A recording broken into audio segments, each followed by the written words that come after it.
ስደት ለማንም አይመችም። ፈተና ነው፣ ችግር ነው። ሰው ቤቱ ጥሎ ወጥቶ ከሰው ቤት ሲኖር የሰውን ባህሪ፣ የሰውን ባህል፣ የሰውን በሰው ታዛዥ ሆነ ክብር የለም።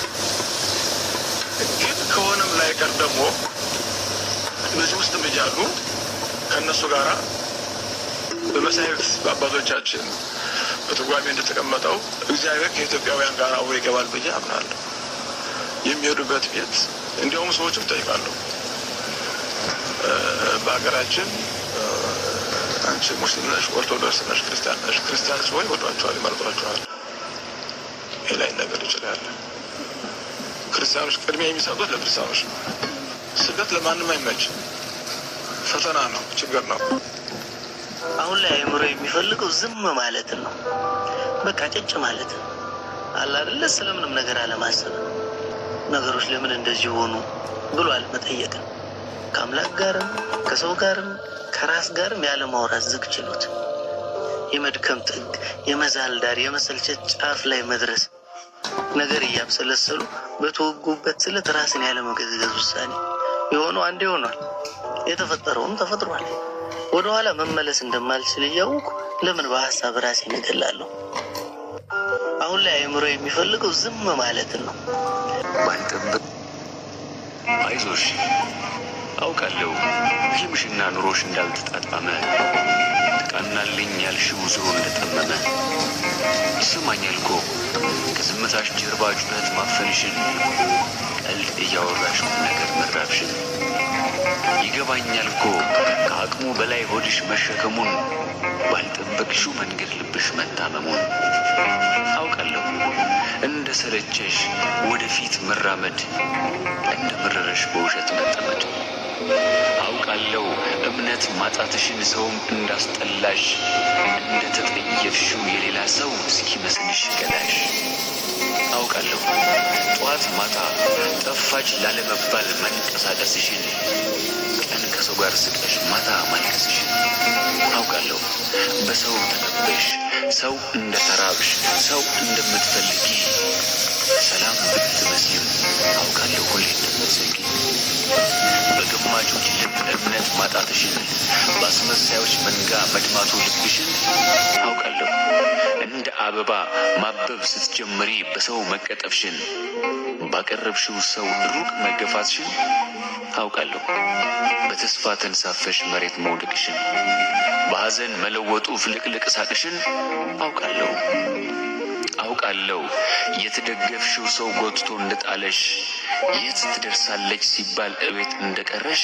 አውቃለሁ ከትንሣኤ በፊት ግርፋት ስቅላት መኖሩን ስላየው፣ ችግርሽን እያሰብኩ በደስታ ስቃለሁ። ህመምሽ ሲበዛ ፈተናሽ ሲረዝም፣ አይምሰልሽ ፈጣሪ ያለሽ ስም። ልብሽን ጠብቂ ያንቺም ቀን ይነሳል፣ አትርሺ በሰው የተገፋ በእግዚአብሔር ይካሳል። አይዞሽ ቀን ይለዋወጣል፣ የነበረውም ሁሉ እንዳልነበር ይሆናል። ዘላለም የሚባል ነገር የለም። በምንም ነገር እርግጠኞች መሆን አንችልም። ብቻ የሆነ ሁሉ ቢሆን ግን በልዑል እግዚአብሔር ተስፋ አለኝ። ተመስገን።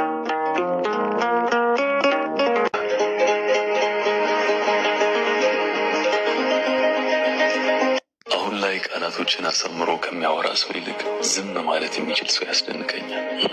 በዚህ ጫጫታ ዓለም ብዙዎች ለመደመጥ ሰልፍ ላይ በሚታገሉበት ሰዓት ሳይበገሩ ዝም ማለት መቻል መታደል ነው። ያሳርፋል።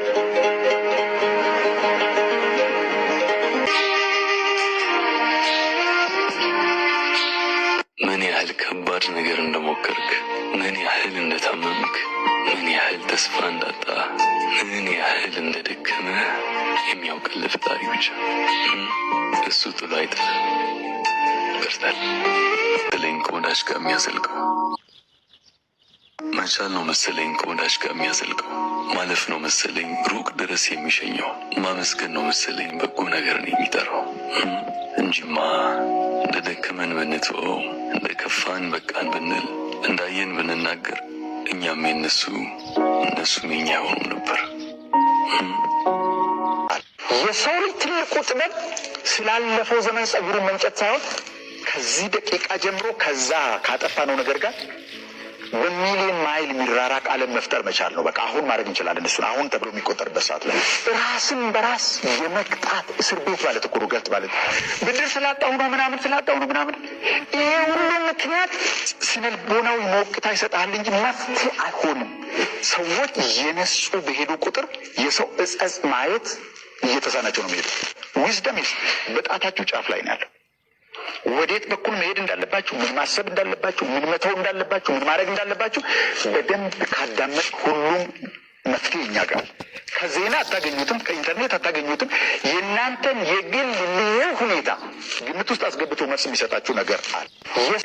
እያንዳንዱ ሰው ሲፈጥር እግዚአብሔር እያንዳንዱ ሰው ሲፈጥር ለአንድ ዓላማና ለአንድ ተልእኮ ነው። ይህንን ዓላማ የመፈጸምና ያለመፈጸም ጉዳይ የራሱ እጣ ፈንታ ነው። የሰው ልጅ በህይወት ዘመናችን ትልቁ ነገር ላሰምርላችሁ የምፈልገው አእምሯችሁን ቀይሩት። አእምሯችሁ መጥፎ ነገር አያስብ። ስለ ውድቀት አታስቡ። ውድቀቴን ባስብ ኖሮ ለማኝ ሆን ነበር። እኔ ልንገራችሁ፣ እኔ ግን በፍጹም አእምሮዬ ላይ አሉታዊ አስተሳሰብ አላስብ። ስትወድቁ እንደምትነሱ እያመናችሁ። የሰው ልጅ የተፈጠረው ሸክሙን ሊያራግፍ ነው። ይሄንን አስቡ። ሸክም አላችሁ፣ ራሳችሁን ጠይቁ። እኔ ሸክሜን ሳላራግፍ በዚች ምድር ላይ ማለፍ አልፈልግም። እናንተም ሸክማችሁን ፈልጉት። እግዚአብሔር በጣም የሚገርማችሁ አንድ የገለጠልኝ ነገር ልንገራችሁ። ወይ መጀመሪያ ላይ ማንነታችሁን ታገኛላችሁ፣ ወይ መሀል ላይ ታገኙታላችሁ፣ ወይ መጨረሻ ላይ ታገኙታላችሁ። እናንተ ራሳችሁን ግን ፈትሹ። ፈትሹ። የተፈጠራችሁት ለራሳችሁ እንድትኖሩ አይደለም፣ ለሌሎች እንድትኖሩ። ሰው የተፈጠረበትን ብቻ እንዲኖር ነው የተፈቀደው። ለቢዝነስ ብላችሁ እንዳትሰሩ። የተፈጠራችሁበትን ድምጻችሁን፣ ውስጣችሁን የሚለውን ነገር አዳምጡ። ስለዚህ አይሆንም የሚባል ነገር የለም። ሁሉም ነገር እኮ ጎበዝ ሆኖ ነው የተፈጠር ነው። ታምናላችሁ?